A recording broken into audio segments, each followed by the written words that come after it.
終於到 high camp 啊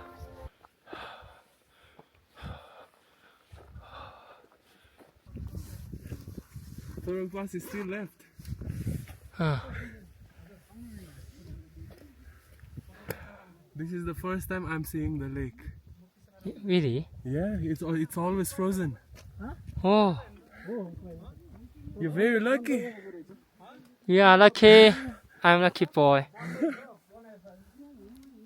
今日咧應該先係正式徒步嘅第一日咯。咁前2日咧都係喺香港搭飛機過嚟啦。第一日就係跟住嚟到係差唔多成10點啊。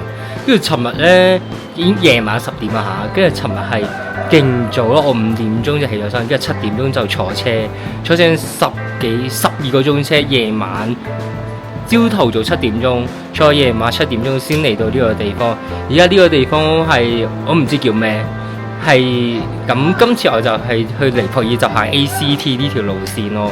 咁而家俾大家睇下，即係去到呢度應該係山中間嘅位置咯。咁其實少行咗好多條路程，我估係。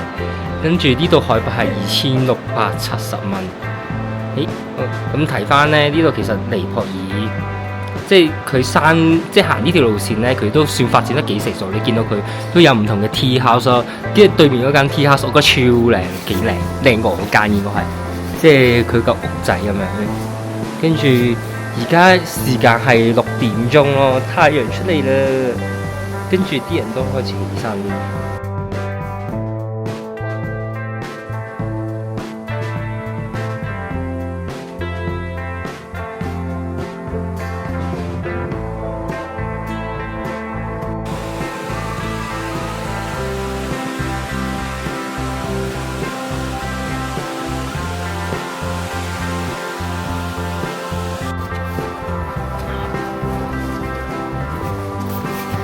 嗰邊有雪山，第一日，而家出發。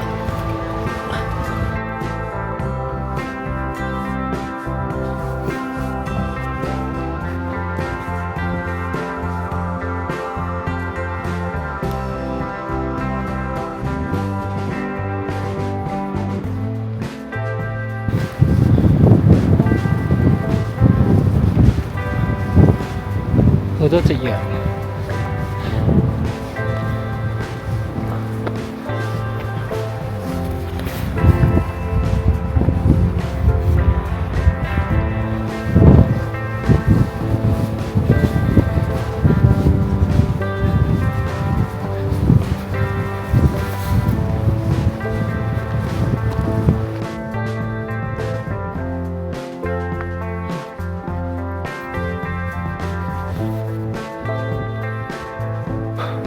終於準備到咗第一個休息嘅地方，呢度啱啱聽佢度講，呢度係呢啲全部都係啲蘋果樹嚟㗎，高山蘋果農場。啊 There's small apple. It's growing. You see? Small circle. 啊 Round one. That's apple. 啊 After like August, it's time to eat. After the month of August. 試下呢個高山蘋果酒先。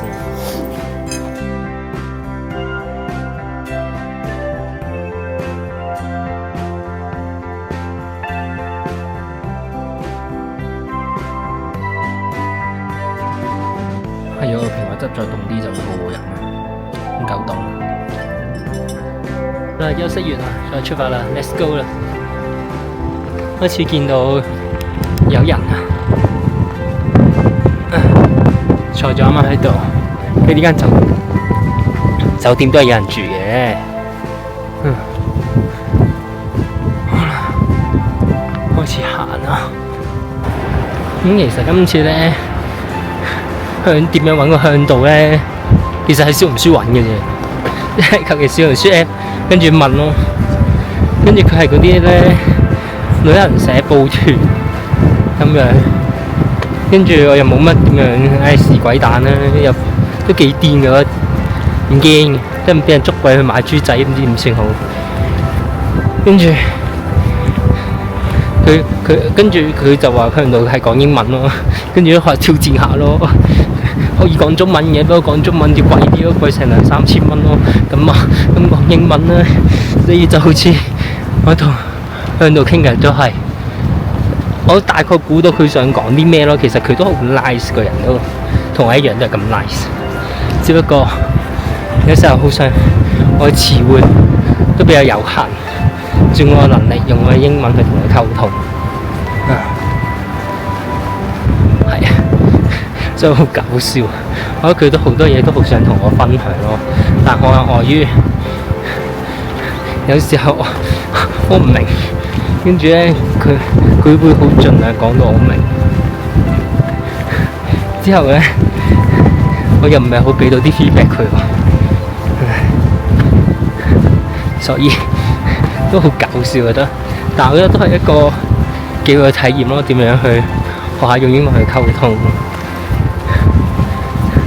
但係尋日同佢講了解好多咯，即係我覺得同佢嘅諗法都幾似。生活就一場未知嘅之數，你永遠都唔知道係下一嚿朱古力係咩味，下一刻發生嘅咩事。佢又分享到佢大學係讀經濟嗰啲咯，讀 business， 但係佢係好中意行山呢啲嘢，跟住佢就唔係好中意做喺 office 嗰啲工，跟住佢就發現佢就覺得好 boring， 然之後佢就轉咗去做呢啲喺outdoor嘅向度嘅工作咁樣咯。跟住佢就好開心，佢就好似所有就問佢，你做向度你行咗邊條路線？佢就講咗話佢最中意行 EBC 啦。行山嘅時候咧，都係喺行嘅過程中係要欣賞唔同嘅風景，跟住睇下唔同嘅山，都係一種享受嚟。雖然係有啲辛苦，但都係一件幾分幾有趣嘅事情咯。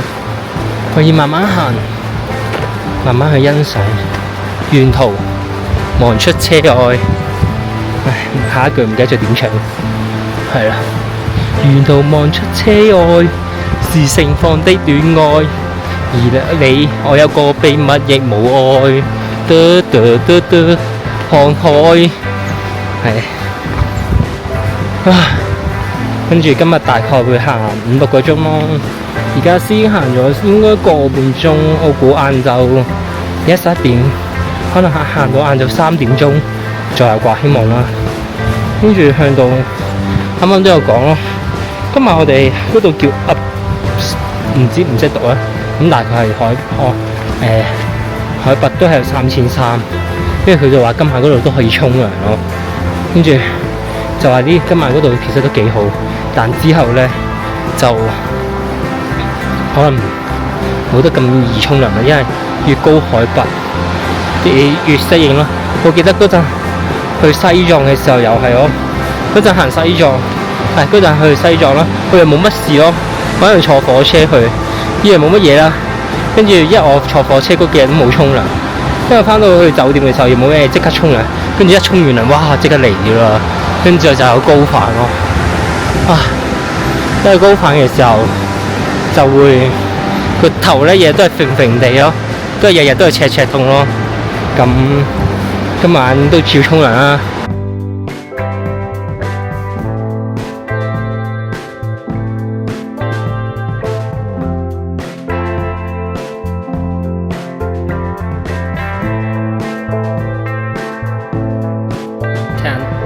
呢度有好多啲砌咗啲石頭堆喺度咯，砌呢啲堆嘅人都係嗰啲行山嘅人，咁就好希望佢哋砌，就希望佢哋會行呢條成條路線嘅時候咧，唔怕走失，可以好平安咁樣咧，可以完成呢條路程。我相信我都可以，雖然我冇砌。Peace。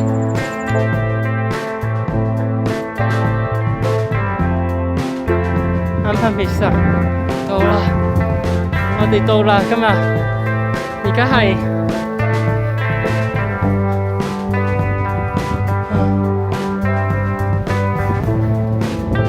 時間1點9，都算早。呢度有個 location map of Antapisan，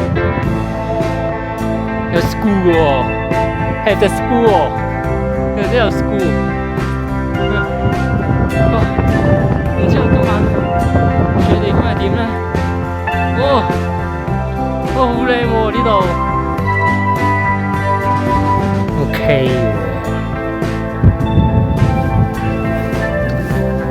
喎，幾好喎。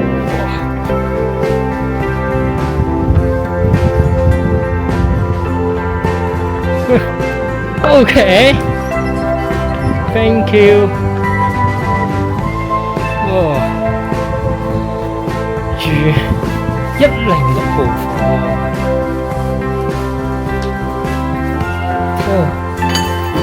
OK， 入 feel 啊！ You can see the mountain from here. 哇！係呢度可以見到 Andam Palantu。有景先。Get back and go for lunch. OK， 咁又係一個人可以住2張床啊，但係有 view 喎。呢度好靚啊！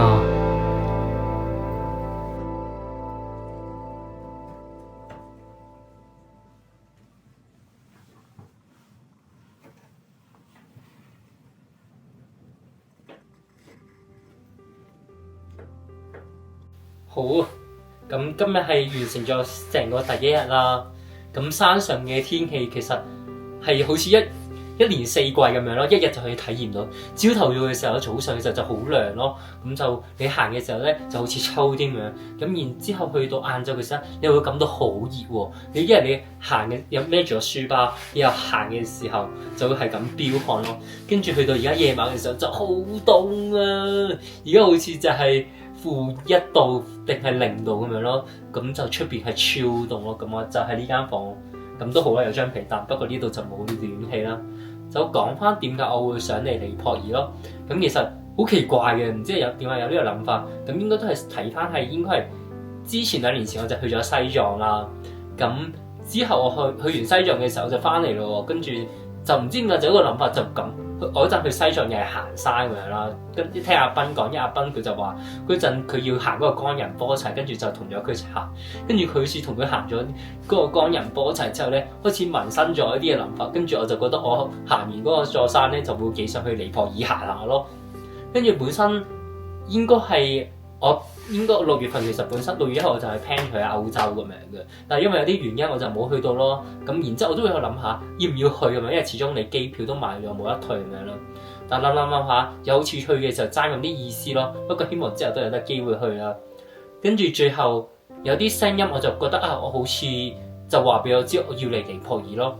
咁其實都係諗翻就係應該係喺2月尾啦，或者3月嘅時候咧，我嘅狀態好似唔係好得咯。跟住成個人就會好焦慮，我成日諗好多嘢，跟住有時就可能嗰段時間又實習緊，跟住又面對唔同嘅事情，跟住開始就好焦慮，跟住好煩咯個人，跟住突然間就翻去好似11點嘅狀態，11點又係3月份嗰陣嘅狀態咁樣，可能係呢幾年自己嘅狀態都唔係咁好咯，因為可能係讀書嘅時候咧，即係可能呢幾年我自己讀書。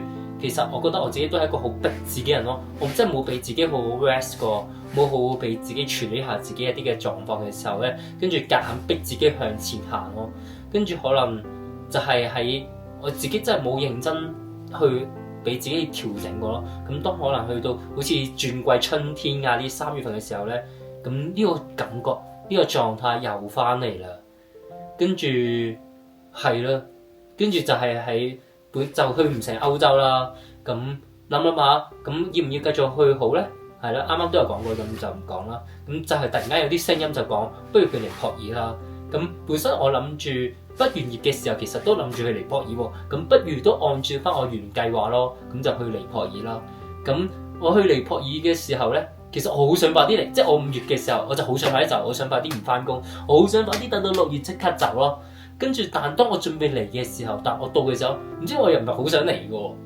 但不過既然都嚟，就嚟下咯。咁然之後今日行山嘅時候咧，好攰啊。跟住其實我平時可能諗好多嘢，但可能我喺行山嘅時候，我就望住山入邊嗰啲風景咁樣，佢全部都係山，前面係山，左面係山，右面都係山，後面都係山，跟住你就會好似冇諗好多嘢咯，跟住你就會孭住個書包一直向前行，一直向後行，跟住呢個感覺都幾好咯，跟住實 feel 到其實而家隻腳有少少想抽筋，其實今日行到之後就行超耐，其實又唔係話好耐，行咗5個鐘左右咯，但都係算行得快嘅啦。我哋中間係冇 break， 即係都有去到一啲嘅 checkpoint 位置，去到一啲 tea house 位置，我哋有坐下飲下嘢咁樣，跟住但係冇食個 lunch 咯，因為又唔係太攰啦，跟住又唔係好想食嘢，咁就不如 keep 住行就飲下嘢咁樣算，跟住嚟到我哋去到我哋今晚住宿嘅地方咁先食嘢咯。咁聽日咧，我哋就會再上去呢個3000海拔左右嘅地方啦。咁而家呢度嘅海拔係3300，雖然你冇睇呢300嘅海拔，但係其實聽日係一個要行好長嘅路程咯，好似都要行成7-8個鐘咁樣咯。但係都係一個幾好嘅體驗嚟嘅。咁同埋就係、因為而家係尼泊爾，其實唔係啲行山嘅季節咯，係一啲雨季。因為我今日行嘅時候，成條路就係得我同佢向導咯，好似你見唔到其他人，其實真係冇其他人，只有係一啲當地呢度嘅人係去車送呢度啲物資上山咁樣。